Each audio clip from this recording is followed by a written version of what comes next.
Hello students.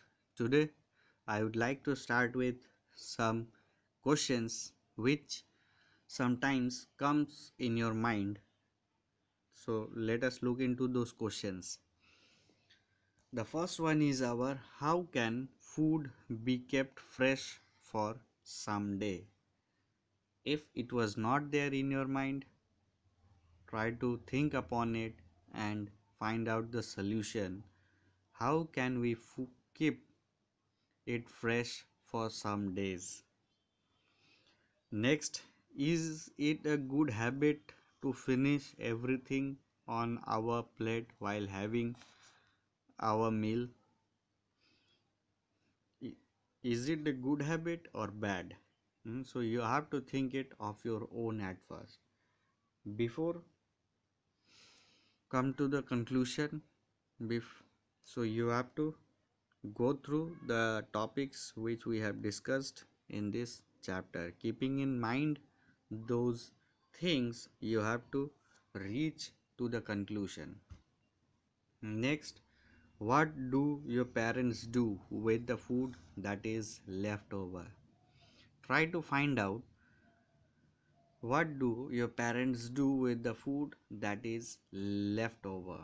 Next, how do they store the fruits, vegetables, milk, and butter?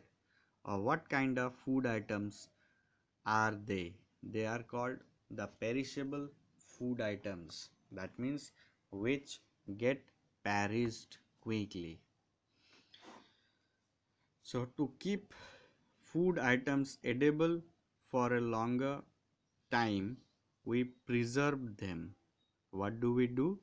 We preserve them. Refrigeration is a common way of preserving food. We can preserve food and vegetables as a pickles. Pickles means achar. Next we have jam. Most of you like or love to eat jam. Next we have squash. During the summer season generally we use squash. Some vegetables, unripe mangoes and lemons are preserved with salt, spices means masala and oils as pickles. As you might have seen, your grandmother used these items to make pickles at your home. Hmm. These can then be eaten over many days or months. Fruits such as mango, apple, pineapple, strawberry can be preserved by making jams and jellies. So we can prepare jams and jellies with mixed fruits.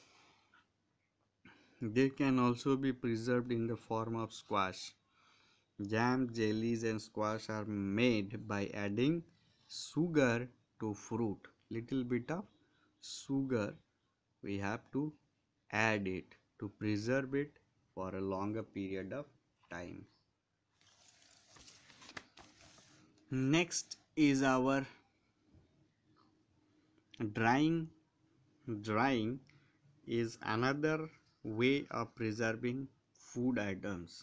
People dry vegetables like cauliflower, brinjal, gourd, and methi leaves to be used later. Drying removes the moisture, means the water present in that food item. So drying removes moisture from foods. It helps in stopping the growth of germs that spoil food. So if we can remove the moisture, that means the water present in the food, we can save it or preserve it for a longer period, because the water or the moisture present in the food items generates some bacterias in it. After that it starts spoiling. So the process are: food can be preserved by refrigeration, Next, adding oil, spices and salt in it. Next, we have our making jams, jellies and squash by adding sugar. And at last, we have drying. So we have discussed the various methods of food preservatives. How can we preserve food? So in this way we have concluded this chapter, and after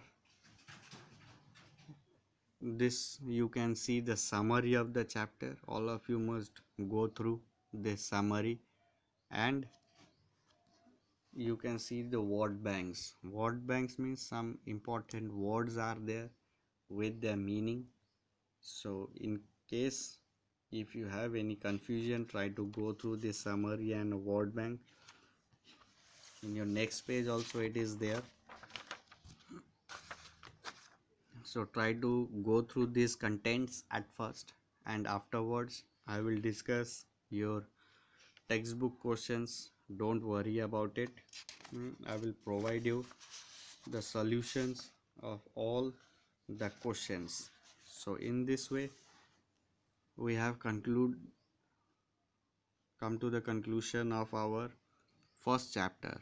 It was little bit big, but you have to study well so that you can perform, you can score good marks in your exam. That's all. Thank you. Practice hard.